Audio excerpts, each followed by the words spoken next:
It's June 28th, 2021. This is Roqe.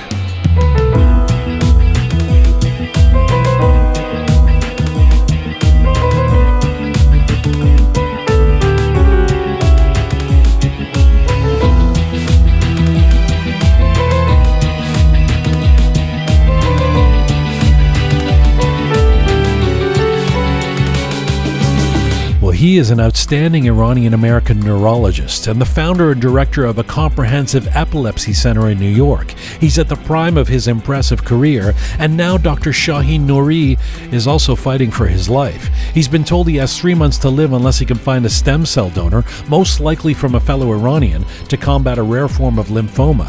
His cause is shining a light on the underrepresentation of Middle Eastern people in stem cell banks, and Dr. Shahin Nouri joins me for a feature interview to discuss his current plight, managing hope and fear, and his campaign to bring wider awareness to help others. This is Conversations from, to, and about the Iranian diaspora. I'm Jian Ghomeshi. This is Roqe.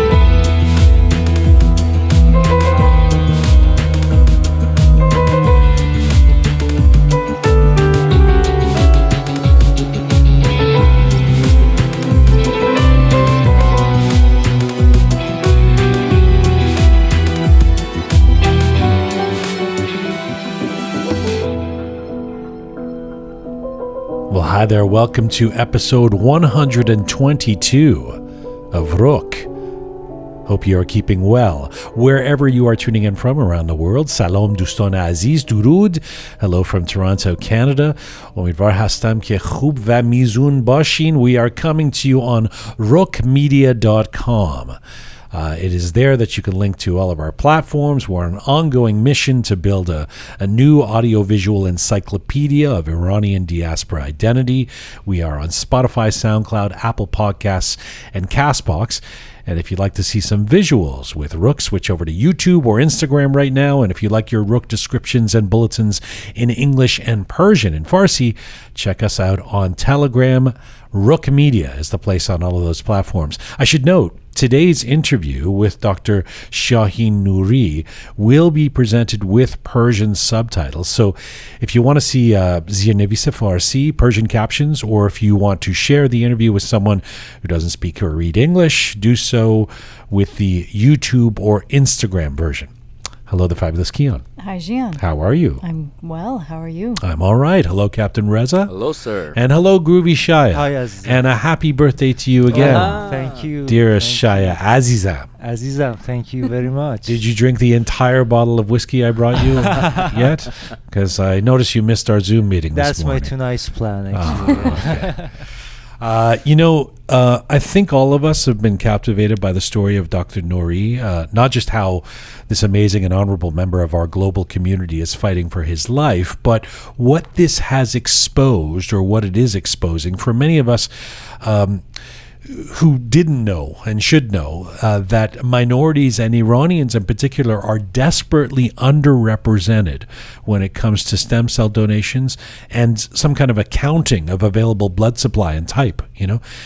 This is a matter of life and death. We'll get into that with Dr. Nouri in just a few moments. But I have to say, some of how this episode has happened speaks to the beauty of the Iranian community around the world. We often talk about our problems and our crises and our dysfunctions, and while that certainly exists when it comes to stem cell donor supply, the story of how we at Roqe learned about Dr. Shahin's situation is, I find it heartwarming. There are a group of classmates of Dr. Nouri from the Adventist school in Tehran. Have you ever heard of the Adventist school? So this they were all together in the late 1970s. This is a group of friends that attended this North Tehran middle and high school, where they say camaraderie was taught and practiced. And even though the group has dispersed around the world following the revolution and the subsequent school closure, they are all successful members of the diaspora. They're regularly keeping touch in a WhatsApp group. They live in the UK and the US and Canada and Switzerland, some stayed in Iran. So one of the members of this group reached out a few weeks ago to tell me about Shahin's situation, Dr. Nouri's situation. And I just think it's really beautiful. These high school friends who are still in solidarity 40 years later and standing by one of their own. They're still this close-knit community that have kept in touch. And I guess today more than ever, they support and salute Shahin's cause. So a shout out to the group from the old Adventist school in Tehran who are spreading the word, not just to save Shahin's life, but to try to fix this stem cell bank issue, which we'll get into in our community as well. Yes, such a unique name, Adventist. No? Adventist. Yes. Interesting, yeah. Yes, think of adventure and dentist put together, Shai, if you need to remember that word. Yeah, and it sounds a little dry, this stem cell bank issue. If you're listening to this going, am I going to find this interesting? The more I learn about this and the more I learn about the underrepresentation of us, of people, we talked a bit about this on the last show. As much as we may want to consider Iranians, we're just like everyone else. We're white people or whatever some people like to say. A big part of our genetic makeup is ethnicity. And so when it comes to when the chips are down and you need a blood transfusion or a bone marrow or stem cell, you have to find somebody of similar, in many cases, similar ethnicity for it to work. And that means you have to be able to find them. And that means there has to be a supply. Okay. And if none of that exists, in the case of Iran, it's heartbreaking, So we'll get into some of that. Speaking of doctors, Thursday on our program, it's Canada Day. Any big plans for Canada Day? Speaking of doctors. I was like, where's he going to go? Well, no, it's Dr. Reza Moridi. Now he's asking about my plans. I was like, what am I missing here? Sorry, I meant our guest for Thursday is Dr. Reza Moridi. Yeah. But also, yes, when I think of doctors, of course, I think of various people you date. Oh, so we can actually get haircuts starting Wednesday. Isn't that wonderful? That's right. These salons are opening up in Ontario and Canada. Your plans, by the way, for Canada Day are to do a Canada Day show. Oh, right. Yes, that's right. That's your answer. And that. I forgot. She remembers the haircut, not doing it. I was planning on calling in sick. Dr. Reza Moridi will be our feature guest for the Canada Day. That's our version of Independence Day, yes. Or I don't know. Bastille. What's that? What's the Iranian national? Right. I think of Nouri, but that wouldn't be that's New Year's. Is there a national day? What is it? After revolution, Dahe Fajr becomes the okay. We have Freedom Day here. It's probably anti-Freedom Day there. Dark joke. Okay, I know. I'm sorry. But so Dr. Reza Moridi was the first politician of, at a high level of Iranian descent in North America, and he was an MPP here in Ontario. That became a cabinet minister in the Ontario government. So he will join us for his story and also his experience as a bicultural human. He couldn't just represent Iranians when he's in the cabinet of the Ontario government. He has to represent all Canadians, all Ontarians. So we'll talk to him about all that. Happy to have him in studio for our Canada Day show on Thursday. Behzad Bulur coming up in the coming days on Roqe, Tara Tiba, and I don't even know if I should announce this, but I think if I announce it, we might get some people telling us who they think we should book. We're going to do a series on the importance, the evolution, and the story of Black Cats. Yes. So the musical group, Black Cats. Yeah. Because as I've found out, this may be you guys, you kids growing up in, where did you grow up? Yazd? What was it? Yeah, that's right, Shiraz. There's nothing wrong with it. Putting ketchup on your pizza. I don't know what you people do. No, as I've learned, I thought Black Cats was just one group from the 80s. I had a record and that they've evolved a little bit. But turns out Black Cats have been around. It's the genius of Chapel Chaparret, starting back 40, 50 years ago and developing this group, which kind of forms a spine of Iranian pop music, popular music for the last few decades, right? That's right, yeah. Thank you, Shahin.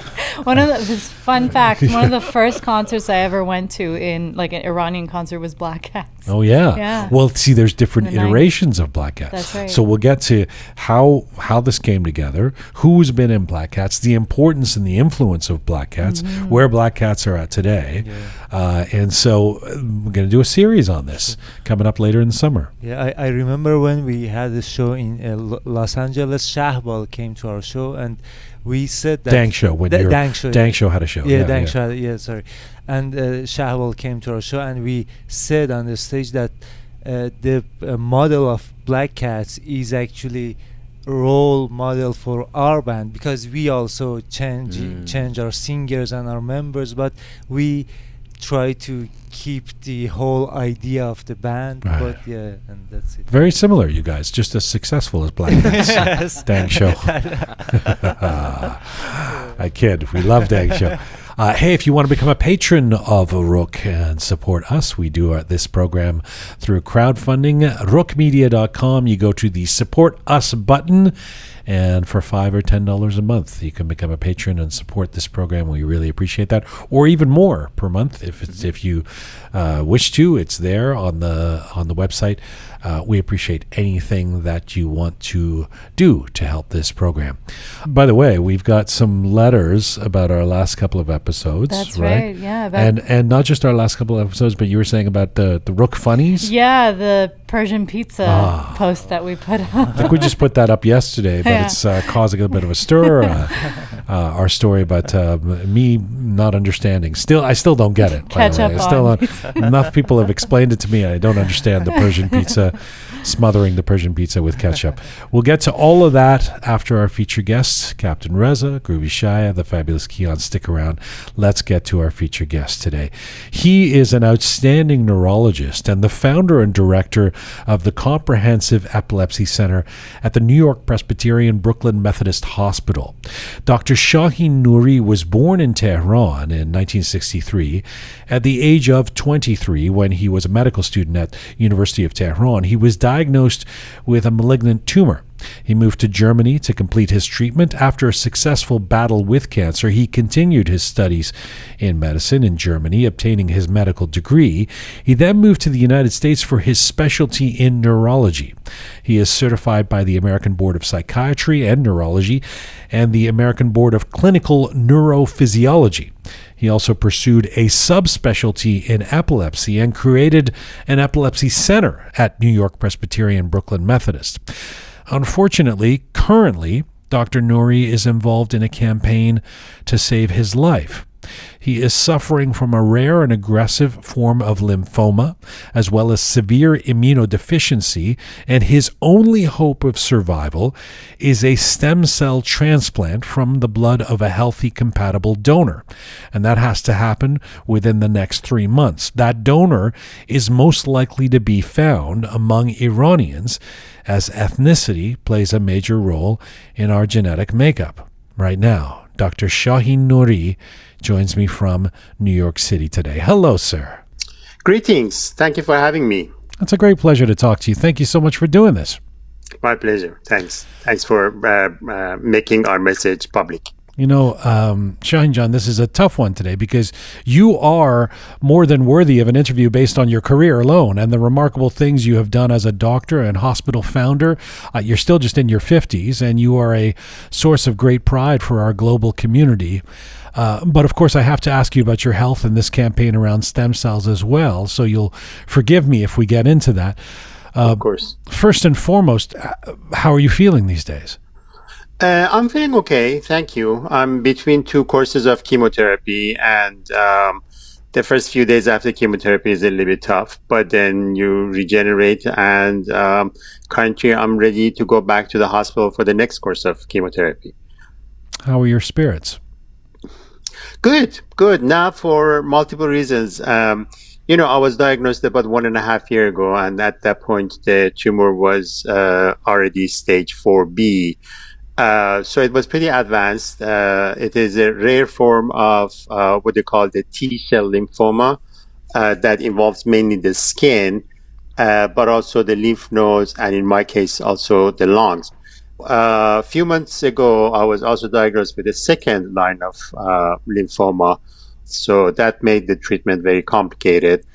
As of last month, the treatment was switched from immunotherapies to chemotherapy. No, I don't mean to be insensitive. Surely this question comes out of my own ignorance. But in terms of the time you've been given, left on this planet, I mean, you appear, you clearly are sharp. You're talking well. You don't look so bad. If I look on your Instagram, I know you had some kebab earlier today. So it's almost shocking to know that you've been given this sentence where they say you have about 3 months unless you get the right donor for the stem cells. It's a bit paradoxical. Is this something that we don't see but you're feeling? Is it something that is going to suddenly creep up on you? What is it? Exactly. Unfortunately, the nature of cancer is mainly its unpredictability. So there are tests that show the extent of the cancer. One of them, which is commonly used for many types of cancer, is called a PET scan, PET scan. And that shows the metabolism of the cancer cells. And that in me is quite advanced. So the tumor mainly is in lymph nodes all over the place in my body. Some of them, I know it might sound a little bit gross, but the one under my axilla was as large as an apple. So the mass of the tumor in my body has grown significantly. The other aspect is lymphoma, as the cancer of the lymphocytes from the blood, is a very wide range of conditions. The particular kind that I have notoriously doesn't respond to chemotherapy. So with chemotherapy, you can suppress it for a few months, but sooner or later it sort of like breaks through and becomes resistant to chemotherapy. And the goal of the current treatment is to suppress the tumor to a certain extent, basically as far as they can, and at that point do the transplantation of donor cells from the blood, as you said, of a healthy donor to my body, with the hope that these cells establish a new immune system. So not only it will help with my immune system, but also it eradicates the rest of the cancer cells and basically gives me a new life. Is it? I'm going to get into your story just before I do. Is it odd to be at the center of social media attention and doing a bunch of media and interviews like this? It is. About 3-4 weeks ago, as I was battling the thoughts of, well, what's my future? Should I really pick up this fight? Is it worth all the pain and hassle? Then I thought, as we're going, I'm sure, to discuss later on, one major issue is that the minorities, in particular, people from Middle East and Iran, are extremely underrepresented in the registries for bone marrow and stem cells here in US and basically in all Western countries. So I thought to myself, why don't I go public? Why don't I make a case out of it? If an optimal donor is found for me, I would be honored, but otherwise at least we can increase the awareness and educate people. And basically, people of Iranian and Persian descent, they have to help themselves. Nobody else is out there to find cells for us. So I'm hoping that this way also, hopefully, we can be helped with the lives of many other Iranians. Well, I mean, for that alone, many of us are so grateful for what you're doing. Let's come back to that. Let me ask you a bit about your story and let people get to know you a little bit, and then we'll come back to the current moment. You've said your interest in medicine was implanted in you. I like the medical term, implanted in you from early childhood. Tell me a bit about why you were fated to study medicine and become a doctor. Well, my dad was always obviously a role model. He spent many hours working every day, and in particular in southern areas of Tehran, he had a very busy practice and was seeing dozens and dozens of patients every day. And also over the weekend in a village north of Tehran, he would be seeing patients. He was a doctor. So He was a surgeon. What did he do? What did he do? he was actually a skin doctor, a dermatologist. Uh-huh. So sooner or later, I became interested, and those days, patients' HIPAA or privacy laws obviously were not very strong. So I would go with him into his practice, and see patients with him, and that really sort of like impregnated in my mind another medical word, obviously. Yes. Yes. You're good with this, the lexicon. Yes. In how really the job of medicine, the purpose of medicine is serving people.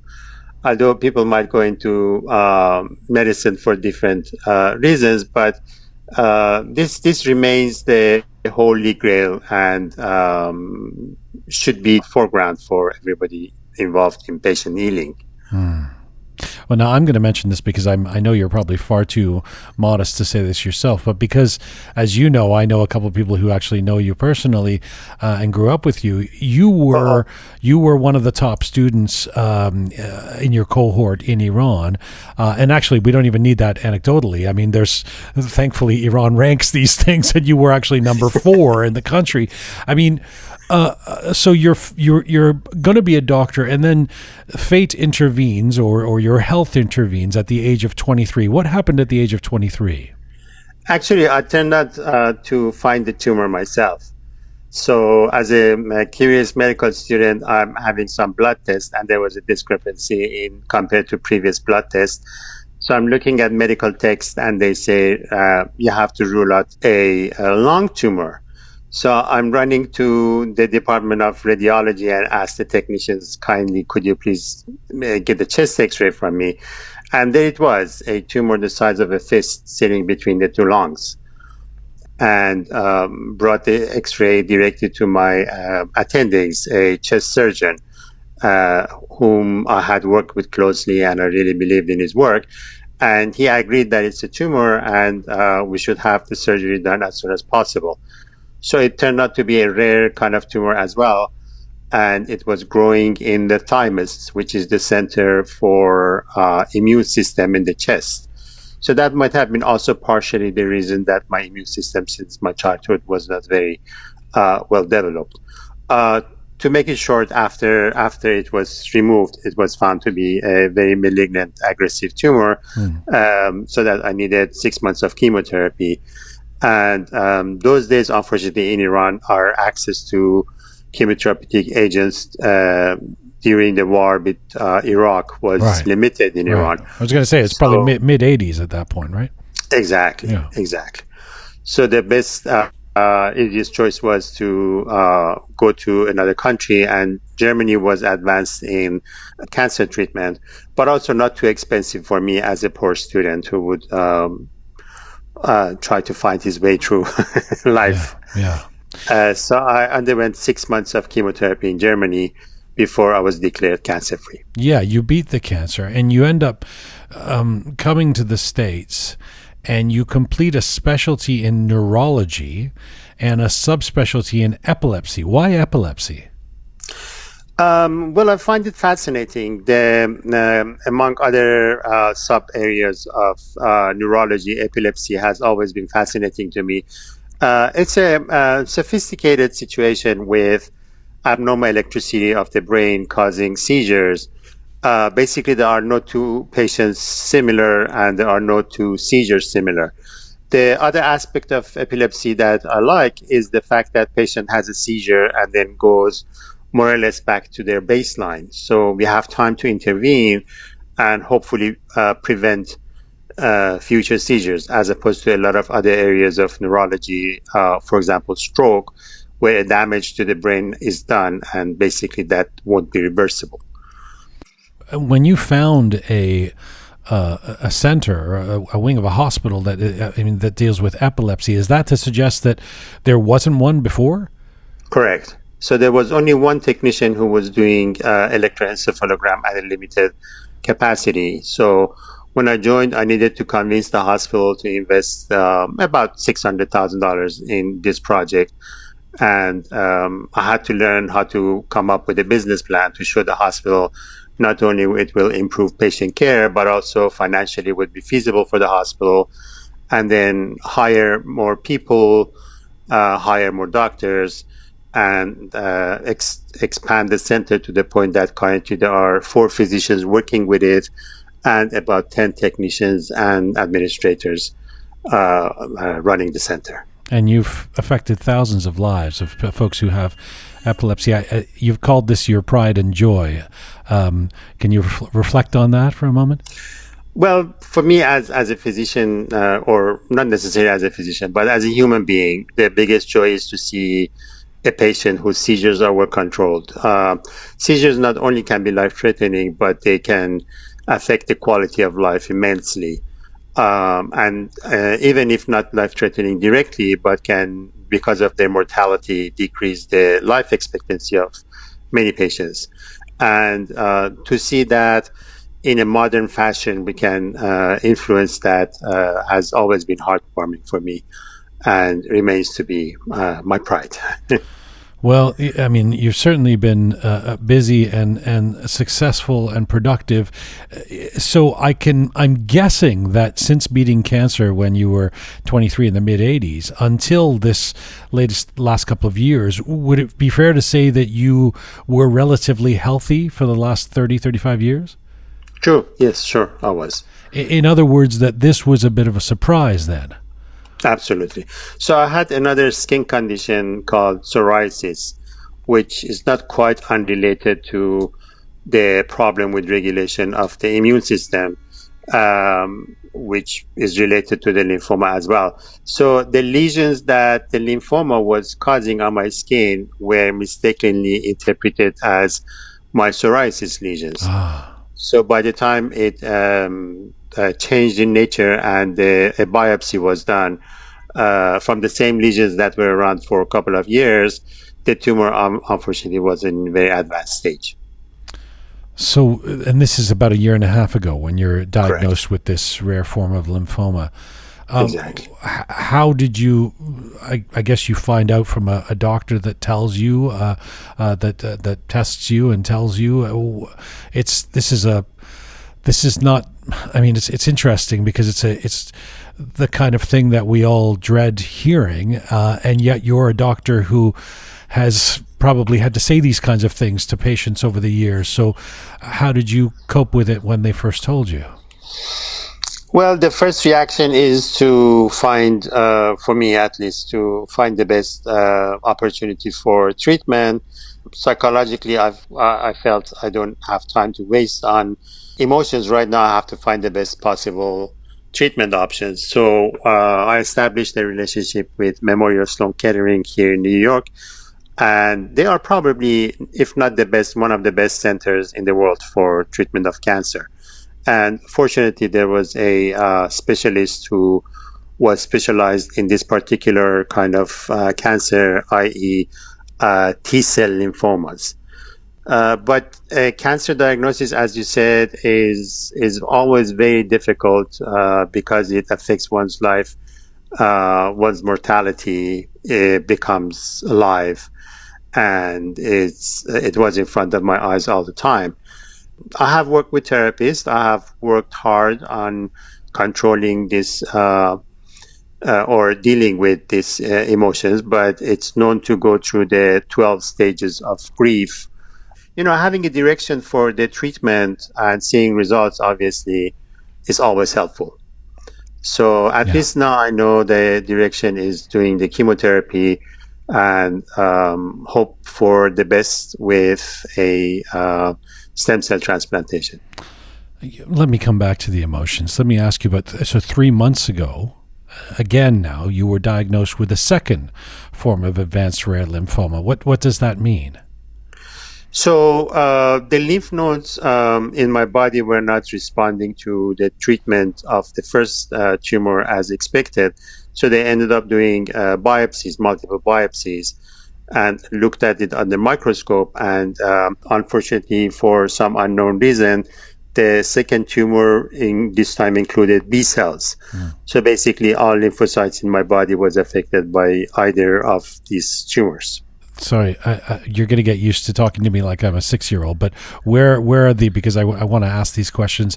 There are also people listening from around the world who may not know all of these things as intimately as others do. Like I certainly don't. Where are all the lymph nodes in our body? So the lymph nodes have a couple of functions. One is the flow of lymph. So lymph is basically the fluid that is getting out of the capillaries into the tissues. And if there's an infection in the body, say in the leg, the white cells exit the bloodstream and go attack the source of infection, like an abscess, for example. And then from there, the lymphatic system collects them back into the bloodstream. So lymph nodes are basically relay stations for the lymphatic systems, and they are in certain areas: the neck, the axilla under the arm, the groin, and those are the main areas that are conglomerate of lymph nodes.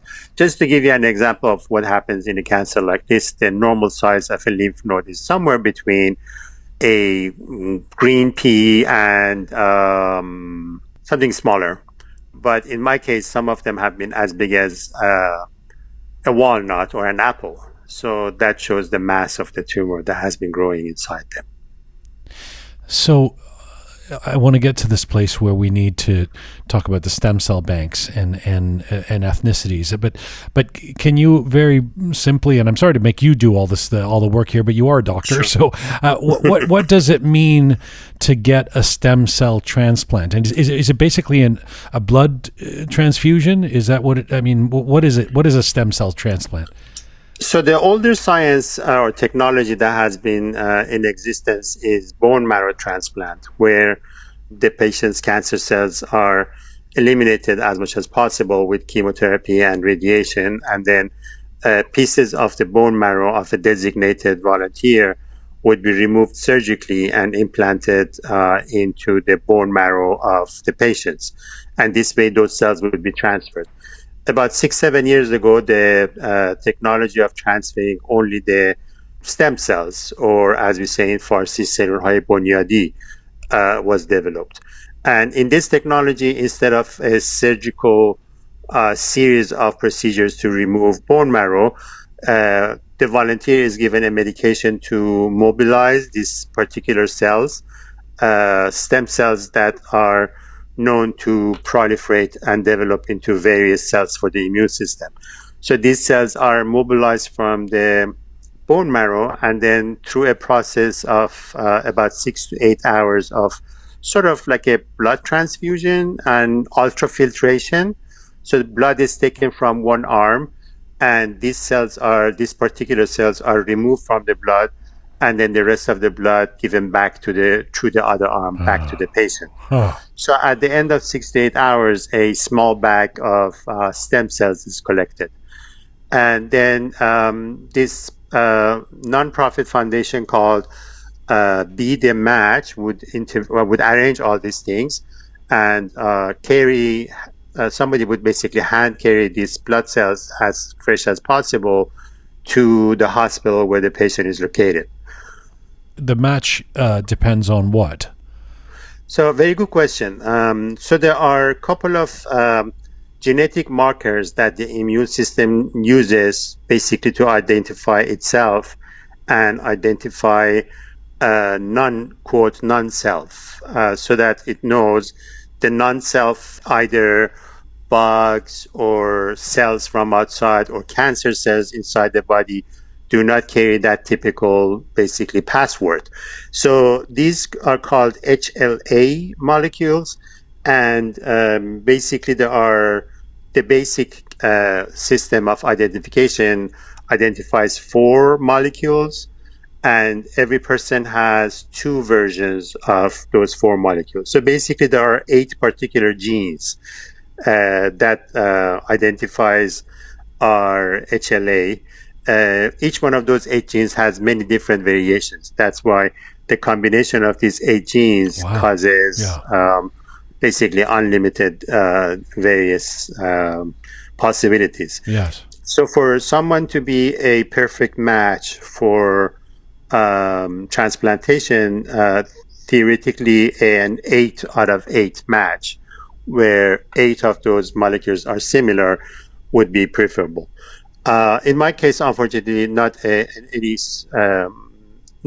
optimal donor was found.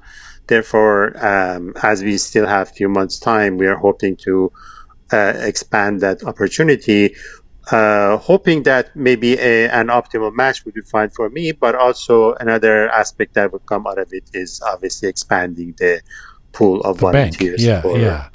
So why, what, there's this distinction, this delineation that I mentioned this on the show last week, where I said we're looking for a donor between the ages of 18 to 44 in the United States, 18 to 35 in Canada, for example. Why is that? Is the if I'm over the age of 44, am my blood not good enough anymore? why does it? Why do the youth win this one again? No, I know, but what is the age requirement? So, these cells are in the bone marrow, they are proliferating very, very fast. And each time that cells are proliferating, they are more prone to develop mutations. So as we age, the number of possible mutations in these cells gets higher and higher. And this is the general concept that with age, the chances of any kind of cancer increases, including all the blood cancers. So the idea of limiting it to a certain age is to decrease the odds of the cells coming from a healthy donor being on the way for mutations and developing a new blood disease, like leukemia or anemia in the recipient. Right. So let me ask you about this, where Iranians come in here. And this program is predominantly focused on people of Iranian background around the world. This notion that there's more likelihood of you finding a match coming from an Iranian person of Iranian background, how does again, if you can do this simply, how does ethnicity play into genetic factors when it comes to something like stem cells? So those HLA molecules that we were talking about, the more diverse the ethnicity becomes, the more obviously multiplied diverse also the number of possibilities would be. So people of similar ethnic background have a more similar gene pool as opposed to people who has been far away and not mingled with these populations. Therefore, the odds of finding a match in people of Iranian and Persian descent, as well as close ethnicities like Turks, Kurds, and Arabs, might be much higher as opposed to, for example, a person from China or Danish person or something. Exactly. And unfortunately, as for the registries we have in North America, if you look at the statistics, a white person from European descent has about 77% chance of finding the right match, whereas an African American person has only 20% chances. And why is that? Why are minorities underrepresented in stem cell banks? Well, I guess it might be a cultural thing, but also it's just a question of numbers. As for people from Middle East, it's only less than 1% from the whole Middle East represented in North American registries. I think it might be my personal feeling is it might be a cultural component. Middle Easterners, as long as they're dealing with wars and insecurities of daily life, would think less of, let me go today and donate حوصله نداریم بریم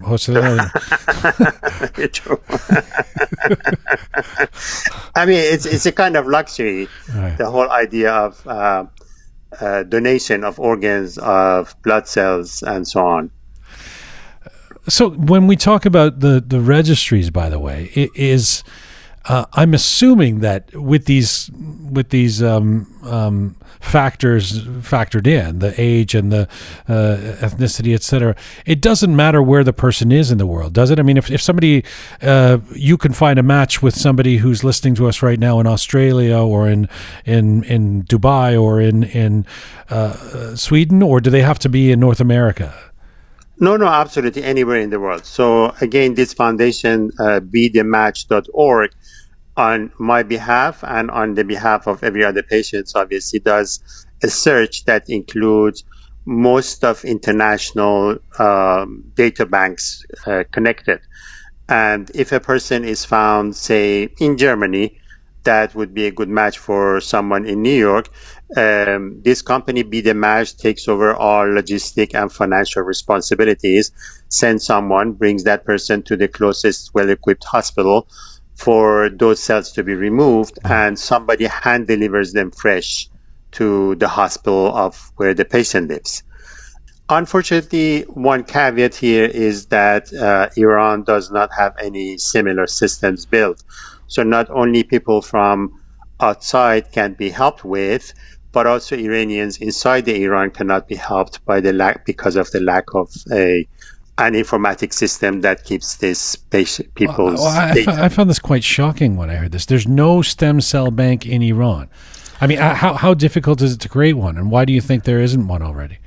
Correct. One of the biggest hospitals in Tehran was supposed to have a huge stem cell, as we heard. So my sister, who lives in Tehran, actually went and spoke with the head of oncology in that particular hospital, and they said we basically have enough to help patients who are admitted in our hospital, and the way they would be helping with that patient.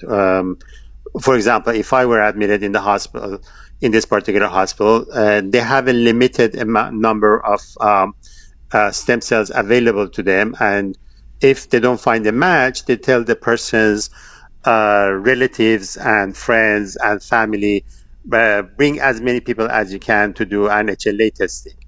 And if by any chance, by any draw of luck, there is an optimal donor among those people, then that's where they get their stem cells from.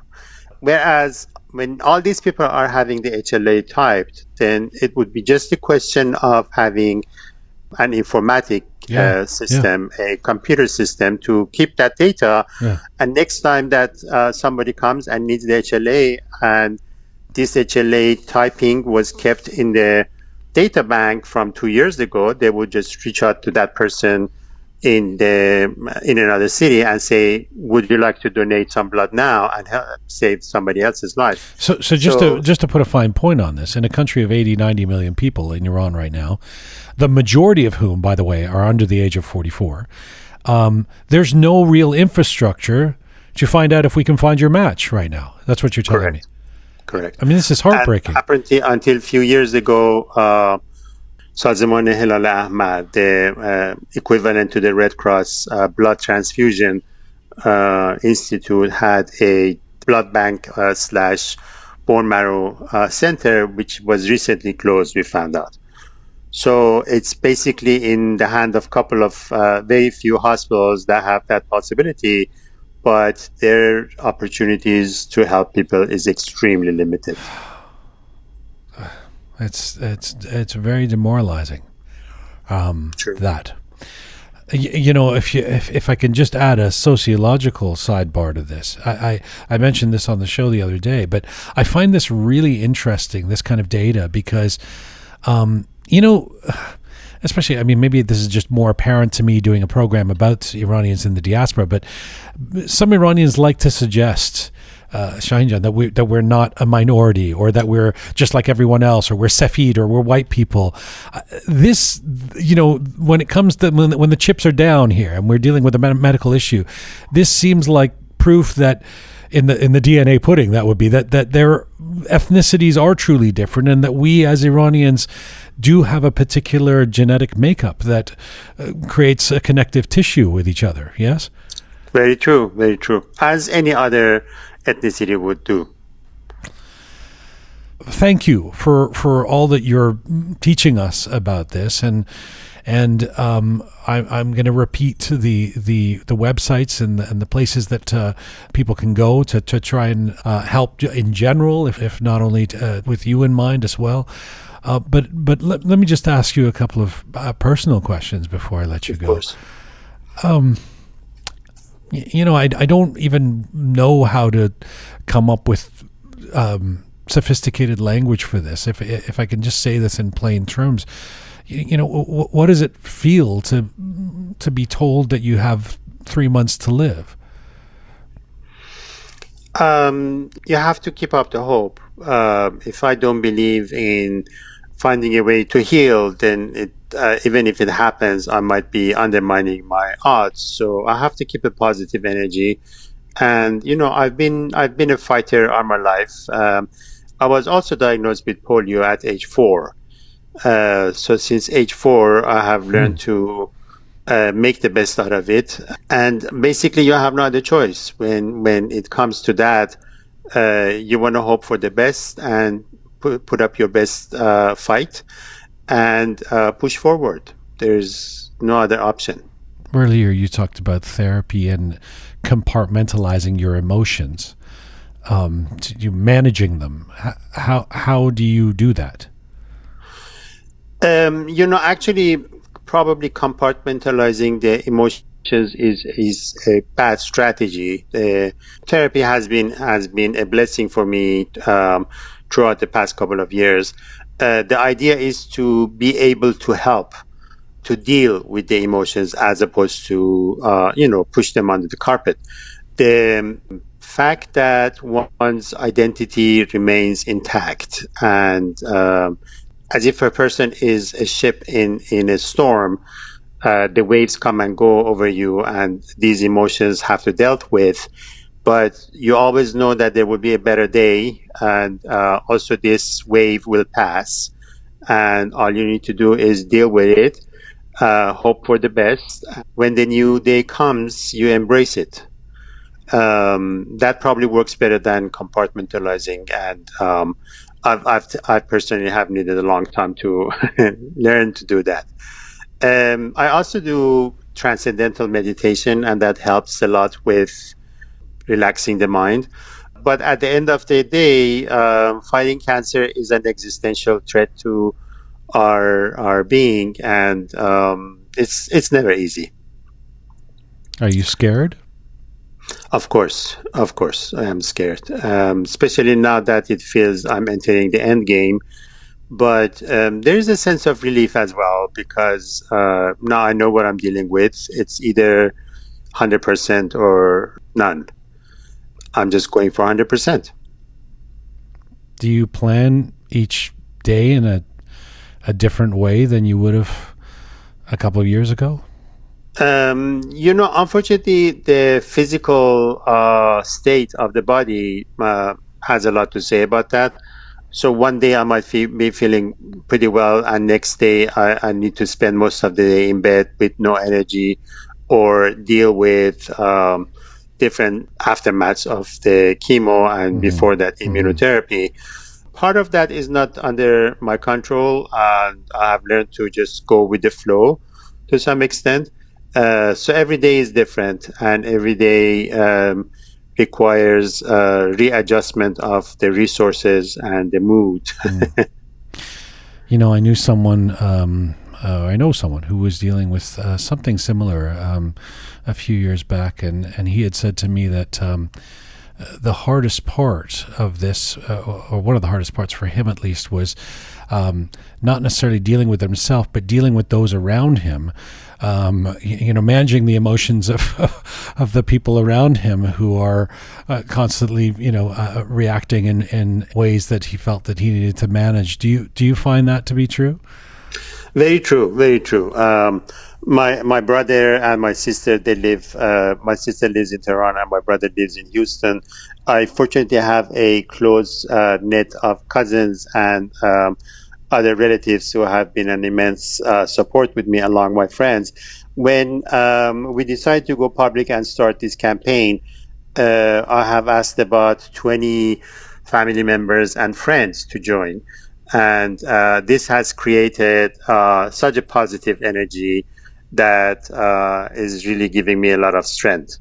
So I feel all the love, not only from strangers, but also all the members of family and friends who have been involved in this campaign.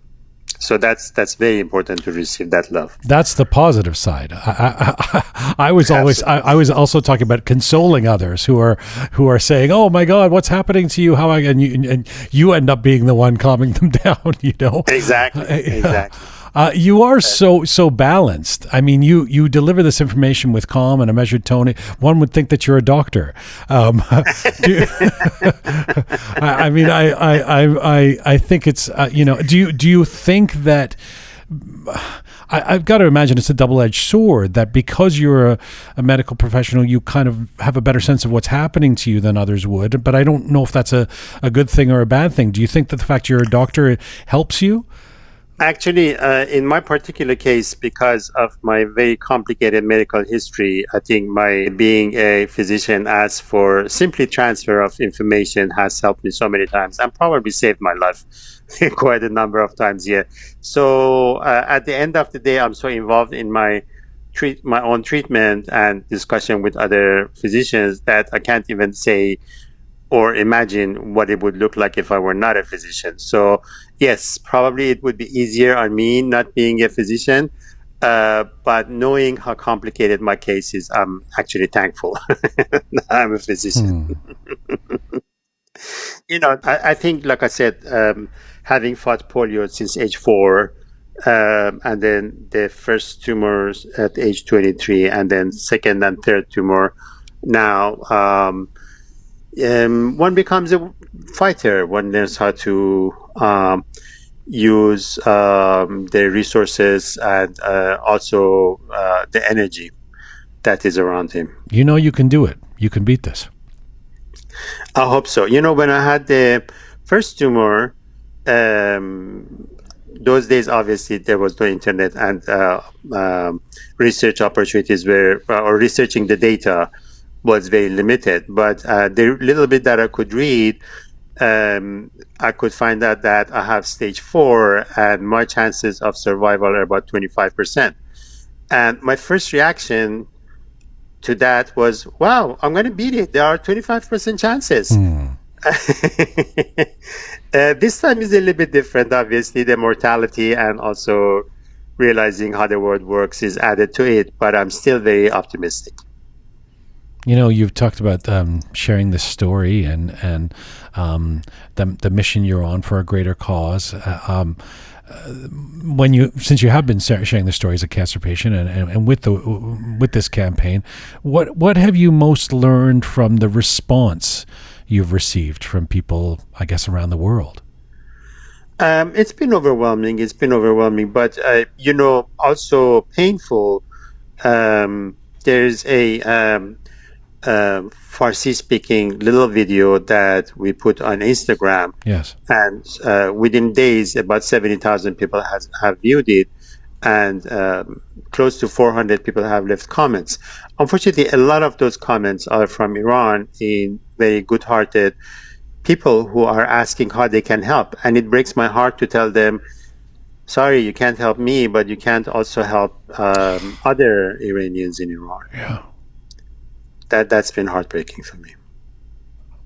That's crazy. How does it make you feel when you hear yourself being described as a warrior? I just clean up the dust on my shoulders and push my chest front. It sounds like you turned into Jay-Z. Look at you. I'm very shy, I have to add. Yeah, I know you're a modest guy.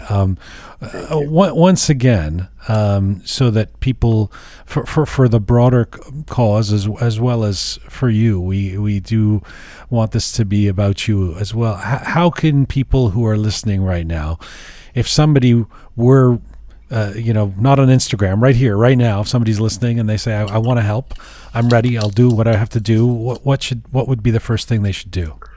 So the easiest way is to, in every country, to find out what is the most popular or national bone marrow / stem cell registry. In the United States, it happens to be bethematch.org. And in Canada, it happens to be blood.ca. So they go to that website and they find the place to register. They answer some questions, and then after registering, they wait until a kit is sent to them. So the kit has some swabs where they rub it on the gum so that samples of the gum lining cells are collected. They send it to that address, and the HLA type would be added to the database. That's basically all they have to do. And then if future searches are done, and if they should be by any chance a candidate, then they will be contacted. So there's really nothing more to it except of finding the websites and registering with them. Well, Dr. Shahin Nouri, we're proud of you. You're every bit as sweet and generous to speak to as I've been told for a long time, and I thank you for doing this today. We're thinking of you and spreading the word, and I'm more than hopeful that we can find these stem cells for you. Thank you so much, Jen. Thank you for having me and also echoing our voice. Take care. Talk to you, I hope, soon. Hope so. Thank you. Be well. Bye-bye. Bye. Dr. Shahin Nouri, neurologist, founder and director of the Comprehensive Epilepsy Center at the New York Presbyterian Brooklyn Methodist Hospital. Dr. Shahin Nouri joined us from New York City today.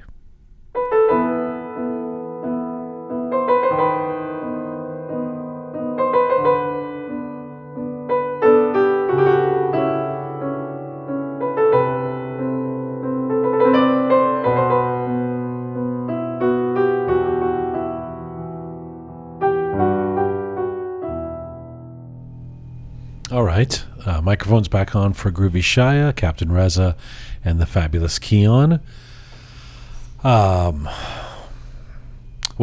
we got to roll up our sleeves and do this, right? Yeah, absolutely. We got to get to work on this stem cell issue. I said it before the interview. I said it during the interview just now, and I'll say it again. I mean, it is heartbreaking. It is tragic to me that we don't have that the infrastructure doesn't exist in Iran and even outside of it, that we're bereft of proper representation and stem cell banks. Hey, Dr. Shahin was saying there maybe it's cultural, like if it is, it's something that we should correct, culturally, absolutely. Because I really want to help him and others in his position, right? Yeah, and it's not too hard to, like I said before, it's just a quick swab test that they do, and then you're in the system. And You've done it, I think right? I've done it before. Yeah, it lasts, I think, for 5 years. You're in the system, and they give you a call when you match up with someone. Yeah. So it's, Yeah, I've done that too. It's the same process, very simple. You're in and then they every now and again they send you newsletters of people who've successfully done that. I would like to ask our listeners, our fans, to share this content. We're going to put Roqe moments and important points throughout the interview. Not because one of the reasons we're going to do that is because to raise awareness about this very important cause and issue. And the more you guys can share this with friends, family, and join, just simply go on the website and register. Yeah, well said. Well said. You can save a life, literally, by doing this. Yeah, we literally save a life. And, he is... it was a weird interview to go into to doing. I mean, I was looking forward to it because I wanted to talk to him. But, on the one hand, this is somebody who's been given an ending date by other doctors. And on the other hand, I love his strength, and you can feel talking to him that he wants, he has to stay positive and as he should, and focus on the solutions and I was, trying to ask him how it feels to be him right now, but also to support his positive thinking, which I think is merited. Let's figure this out. Let's do it. He's a fighter. It was a beautiful thing when he said, I had polio when I was 4 years old. I've been doing this all my life, figuring this stuff out, and good for him, man. Good for him. It's an inspiration. 100%. And there was also a hashtag Hope for Shahin on Instagram. I think we're going to use that hashtag too when we post the content. That's right. so people can learn more about it. But the story, when I wish he would have elaborated more on that story when he was talking about him being inspired to become a medical doctor, because his dad was a doctor and would go to the village nearby or whatever to treat patients. Yes. And he said, well, back then there was no patient-doctor confidentiality, really. There was no privacy law, so I would just go along. And He'd find just out bring what his they kid had. along with him. Yeah. That was so interesting. And Yeah. then he made him interested to become a medical doctor, and here he is. Yeah. But his strength and honestly and courage is admirable. Yeah. Positivity. I 100%. sensed his positivity over your interview. It was just Yeah. like, Yeah. my God, like what to say. I don't. Well, It's admirable. You know, you gotta be positive. I mean, you gotta Yeah. think. You know, he is, as he said. I mean, he's knowing some folks that know him. I know that he's a very modest man, and was even tentative about wanting to do this campaign, but realized that this is going to spread the word for a general issue that we need to deal with that is related to what he's dealing with right now. So, yeah. Thank you to Dr. Shahin Nouri for all he's doing around this issue, and for the group of friends from the Adventist school back in Tehran who are helping to promote this this campaign and Shahin's cause, and who introduced this issue to us. And I just looked it up. The Adventist. I didn't know that it was a minority from Christianity. I mean, you've never heard that? The No. Seventh-day Adventists? No, yeah. So I've learned something. Yeah. Well, that's great, Shaya. Thank you for sharing that. So, it's Monday. It's time for Letters of the Week.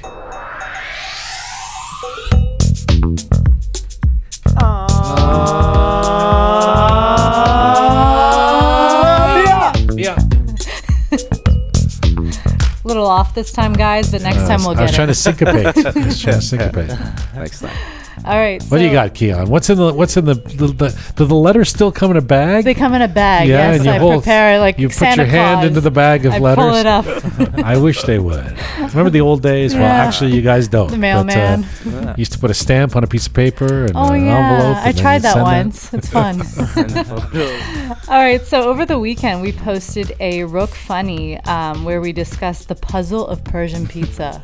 Would That's you like to right. If explain you what it want is? to see the Roqe funnies, you can go to our website. They're there at roqemedia.com. The Roqe funnies, we've this third one I think we've posted now. Mm-hmm. Funny moments from our show or conversations.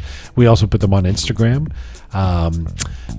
This one was, I guess in last November or something, where I really hadn't encountered all of the culture around Persian pizza, and the fact that, you know, a Persian pizza, you order a Persian pizza, it comes with a bag full of cheap ketchup that you're supposed to pour on top of, smother the pizza with to give it some flavor. So yes, this led to an interesting conversation at the time, which has now been posted and is creating more conversation. Yes, and here we go. So we have a Hani Aryan. She wrote, "I've wondered the same thing for about 16 years now. Persian eateries won't even offer you hot sauce packs." Yeah.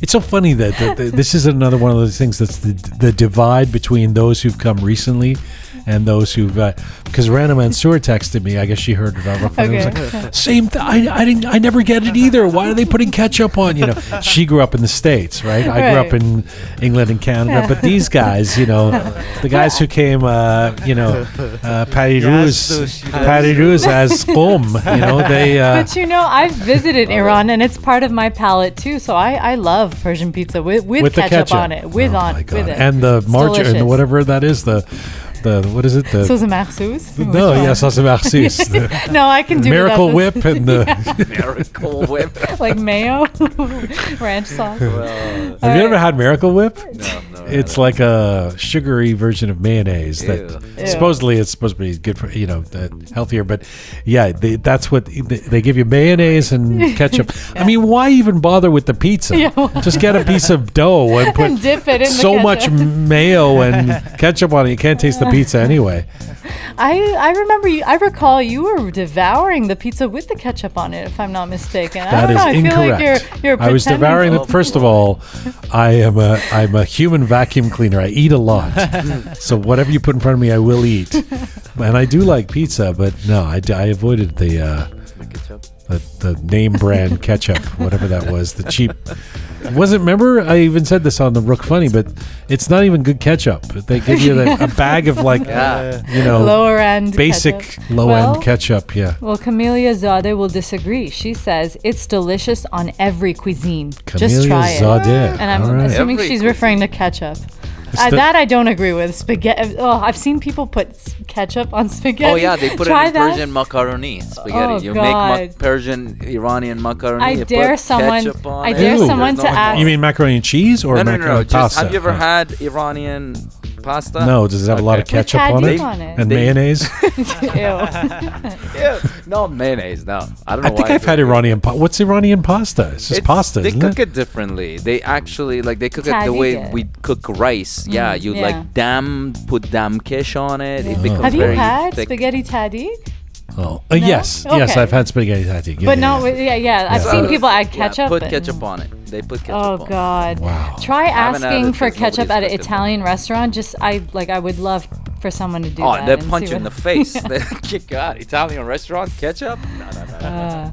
Cool. And then we have Shiva Rezin says, I agree with you, Jian. No ketchup for me. Thank you, Shiva. There you go. We're gonna have to Someone get on some your side. T-shirts made. Yeah, no ketchup for me. Yeah. And then we have Afshin wrote, taste buds adapt to the environment. I didn't like Canadian, in brackets, non-Iranian pizza when I moved to Canada. I just kept asking myself, why do they add robe goje, meaning tomato paste, to their pizza? Now, Persian pizza tastes dry and out of place for me. Huh. That's interesting. Well, Robe goje farangi. Yeah. to each their own. All right. Thank you, Afshin. All right. What else you got, Kian? As well, last week on episode 121, we had the very funny comedian, commentator, and podcast host Sahar Golshani on the show. So we have Tanaz Barati wrote, love Sahar. Thanks for this great episode. And then we have username North Targaryen, interesting username, wrote... Actually, Sahar talked about Daenerys Targaryen on the episode. That's right, she did. So he or she, this username wrote, you are awesome, both of you. Such a refreshing interview. It felt so authentic to me. It's nice. Thank you, North Targaryen. On all of your Game of Thrones friends. And then we have Zoya Katuli wrote, such a talented girl. She's right. Iranian people live a double life in Iran because of the situation they're in. I don't want to judge them. This is the only way they can survive, to live a double life. Very true. Okay. And then Omid Ferdowsi wrote, this is uncomfortable. I understand what she's trying to get at. We have to call out the generational issues in our society, but it all feels really intense and overly negative. Perspective? Well, yeah, some people might. I got a couple of comments like that. Although this guy's name is Omid Ferdowsi, you'd think that he'd be really positive about it, you know? What's in a name? Hope Ferdowsi. All right, I didn't make that connection. I was like, where are you going with this? Like the poet Ferdowsi? Well, Omid, Omid you know, Ferdowsi. yeah. But all right. Not this time. And then we have Damien Mogaddam wrote, it's a great pleasure to listen to Roqe podcast channel each week with phenomenal guests. Thank you. You guys rock. Wow. Letter of the week, right there. No, but letter of the week How is right. dare you? Damien Mogaddam, you have my letter of the week, there, buddy. That All was right, a you good one. spoke too soon because it's time for the letter of the week. Oh! All right, this week's letter of the week goes to username Sitare Art. I'm assuming she's an artist. She wrote, all my respect for Sahar and Jian. You always feature the best conversations as usual. Sahar, you're most beautiful first and foremost inside, and mashallah on the outside. You're like candy, meaning like shirini, you're shirin. Also, love the last part with Kian's story. Love you guys. Great job and kudos to your team. Thank you, Setara Art. And the last part with Keon. So that was our It's All Persian to Us.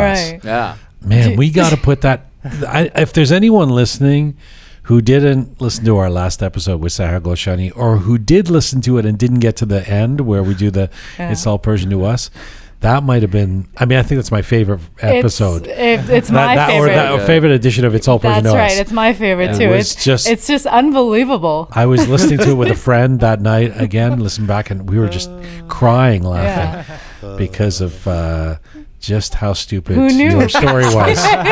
With the Persian swinging history. Here we go. This is history. Oh my! What do I need to do to prove this? I'm gonna call up my historian friends. And then the Persians brought swinging cats to the Egyptians. Kian, why do you have an English accent?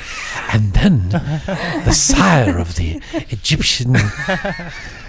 In case you guys didn't listen, so the Persian army used cats as a line of defense against the Egyptians, and I swear this is true. That one thing may be true historically. The rest you made up. Which part did I make up? They were running around in high heels swinging cats. Okay, imagine against the Egyptian army.